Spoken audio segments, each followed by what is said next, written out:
Praise Lord. प्रभु यीशु मसीह का धन्यवाद करते हैं। आज एक बार फिर से आपको मॉर्निंग डिवोशन में वेलकम करते हैं और प्रभु का धन्यवाद करते हैं कि सच में परमेश्वर भला है। आज की सुबह प्रभु के वचन से पढ़ेंगे आमोस 9 अध्याय और उसके 11 पद से। और यहाँ पर लिखा है इज़राइल का पुनर्निर्माण। लिखा हुआ है, उस समय मैं दाऊद की गिरी हुई झोपड़ी को खड़ा करूंगा और उसके बाड़े के नाकों को सुधारूंगा और उसके खंडहरों को फिर बनाऊंगा, और जैसा वो प्राचीन काल में था उसको वैसा ही बना दूंगा, जिससे वे बचे हुए एदोमियों को वरन सब जातियों को जो मेरी कहलाती है अपने अधिकार में ले। यहोवा ये जो काम पूरा करता है उसकी यही वाणी है। यहोवा की ये भी वाणी है, देखो ऐसे दिन आते हैं कि हल जोतने वाले लवने वालों को, दाख रौंदने वाले, बीज बोने वालों को जा लेगा। पहाड़ों से नया दाखमधु टपकने लगेगा और सब पहाड़ियों से बह निकलेगा।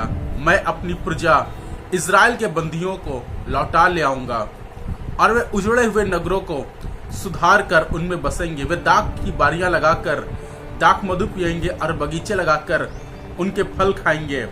मैं उन्हें उन्हीं की भूमि में बोऊंगा और वे अपनी भूमि में से जो मैंने उन्हें दी है फिर कभी ना उखाड़े जाएंगे। तुम्हारे परमेश्वर का यही वचन है। मैं धन्यवाद करता हूं कि अंत के समय में जब बहुत से हम लोग प्रोफेसी सुन रहे हैं, भविष्यवाणी सुन रहे हैं, अंत में ऐसा होगा, अंत के समय में बहुत सी चीजें होंगी, महामारी और बढ़ेगी, बीमारियां और बढ़ेंगी और भयानक अकाल पड़ेंगे, ढेरों सारी चीजें बताई जा रही हैं। मैं धन्यवाद करता हूं कि इस अंत के समय में खुदा ने हमसे और आपसे वायदा भी किया है, और वायदा ये किया है कि वो हमें फिर से न उखाड़ेगा, इज़राइल का फिर से पुनर्निर्माण करेगा। हम जो लिखा दाऊद की गिरी हुई झोपड़ी को फिर से उठाकर खड़ा करेगा। हम जो किसी कारण से टूट गए हैं, चाहे फाइनेंशियल टूट गए हों, चाहे हम शारीरिक रूप से टूट गए हों, चाहे हम बीमारी में टूट गए हों, चाहे मानसिक तौर से टूट गए हों, पर खुदा का वायदा है इस अंत के समय में, इन दिनों में खुदा दाऊद की गिरी हुई झोपड़ी को फिर से उठाकर खड़ा करने वाला। लिखा है, जैसा वो प्राचीन काल में था वैसा परमेश्वर करेगा।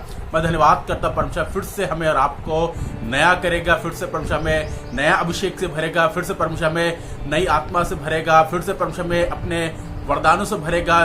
जो शायद किसी कारण से दब गया, वो बीज जो नहीं बढ़ पाया, खुदा इन दिनों में फिर से उससे फलवंत करेगा।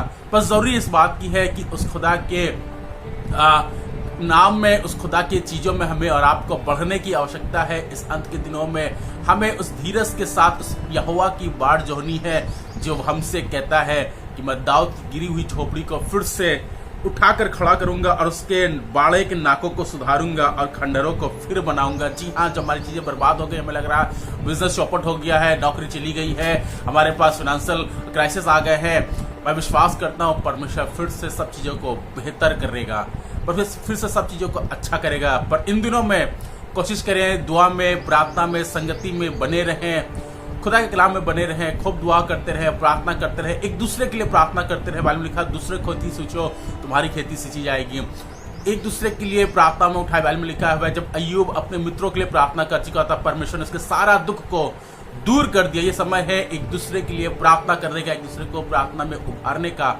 आइए हम लोग एक साथ प्रार्थना करें और अपने प्रार्थनाओं में एक दूसरे को जरूर से उभारे, एक दूसरे के लिए जरूर से प्रार्थनाएं करें। और मैं विश्वास करता हूं कि आपकी प्रार्थनाओं से कोई रोगी बच जाएगा, कोई जरूरतमंद उसकी जरूरतें पूरी हो जाएंगी, किसी की आवश्यकताएं पूरी हो जाएंगी। आपकी दुआओं के द्वारा कोई परिवार बचा लिया जाएगा। आइए हम लोग प्रार्थना करें। हे जीवित और सामर्थी परमेश्वर, हम आपको धन्यवाद करते हैं प्रभु इस समय प्रभु उन सभी लोगों के लिए प्रभु यीशु मसीह जो किसी तरीके से प्रभु जरूरत में है प्रभु यीशु मसीह, चाहे प्रभु उनके घर में राशन की कमी हो प्रभु, चाहे पैसों की कमी हो, चाहे जिस चीज की किल्लत हो प्रभु यीशु मसीह, चाहते वो सब कुछ आपके नाम से पूरा हो उसके प्रभु यीशु मसीह। जो लोग बीमार है प्रभु यीशु मसीह, खांसी से प्रभु यीशु मसीह, वो जिन्हें ऑक्सीजन लेने में प्रॉब्लम हो रही प्रभु चाहते हैं, और जब ऑक्सीजन नहीं मिल रही प्रभु चाहते हैं उनके लिए रास्ते खोलिए प्रभु, ताकि उन्हें ऑक्सीजन मिल सके प्रभु यीशु मसीह। और प्रभु यीशु मसीह चाहते हैं वो बिल्कुल सलामत हो सके प्रभु।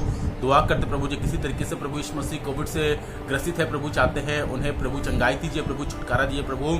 जो शायद हॉस्पिटल में है प्रभु, जो शायद क्वारंटाइन है प्रभु यीशु मसीह, जहां पर प्रभु कोई उनके आसपास भी नहीं है प्रभु, चाहते हैं प्रभु उस जगह पे भी प्रभु आप उन्हें प्रभु छूकर उन्हें आशीषित करिए प्रभु, उन्हें चंगाई दीजिए प्रभु। बल दीजिए, सामर्थ्य दीजिए प्रभु, ताकि कोई भी किसी भी तरीके से प्रभु टूटने ना पाए प्रभु। अगर कोई किसी तरीके से टूटा है, चाहे मानसिक हो, चाहे फाइनेंशियल है प्रभु, चाहे फिजिकली टूटा है प्रभु यीशु मसीह, चाहते प्रभु फिर से उसे उठाकर खड़ा करिए प्रभु, उसे हिम्मत दीजिए, उसे बल दीजिए, सामर्थ्य दीजिए प्रभु यीशु मसीह, ताकि वो फिर से प्रभु मजबूती के साथ खड़ा हो सके प्रभु।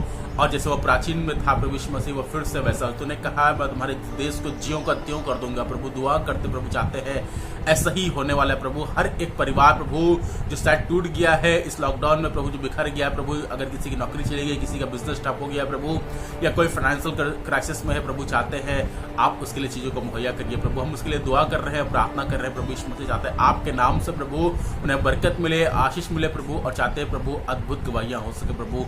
सब बातों के लिए हम आपका धन्यवाद करते प्रभु, और चाहते प्रभु जब हम एक दूसरे के लिए प्रार्थनाएं करते हैं तो प्रभु चाहते हैं प्रभु हमारी जरूरतें, हमारी आवश्यकताएं भी प्रभु यीशु मसीह आपके नाम से पूरी हो सके प्रभु। और चाहते हैं हमारे देश में प्रभु खुशहाली आ सके प्रभु यीशु मसीह, हमारे देश में प्रभु यीशु मसीह चाहते हैं प्रभु तेरा अभिषेक आ सके प्रभु, और उस अभिषेक के कारण से प्रभु ये बीमारी का बंधन, ये श्राप का बंधन प्रभु हमारे देश से प्रभु, इस दुनिया से टूट जाए प्रभु, और इस देश में प्रभु और हमारी इस पूरी विश्व में प्रभु तेरा कल्याण ठहरने वाला सके। सब बातों में हम आपके नाम को ऊंचा उठाते प्रभु, चाहते हैं सब बातों के द्वारा प्रभु आपके नाम को महिमा मिले प्रभु, और चाहते हैं सारी बातें मिलकर भलाई को उत्पन्न कर सके प्रभु यीशु मसीह के नाम से मांगते हैं, आमीन। Praise Lord. प्रभु आपको आशीष दे, बरकत दे। जरूर से दुआ करते रहे, प्रार्थना करते रहे, वचन में बने रहें और प्रभु की महिमा करते रहे, और जितना संभव हो सके एक दूसरे को प्रार्थना में उभारे, एक दूसरे के लिए प्रार्थना करें और प्रभु के नाम को महिमा दे। May the lord bless you.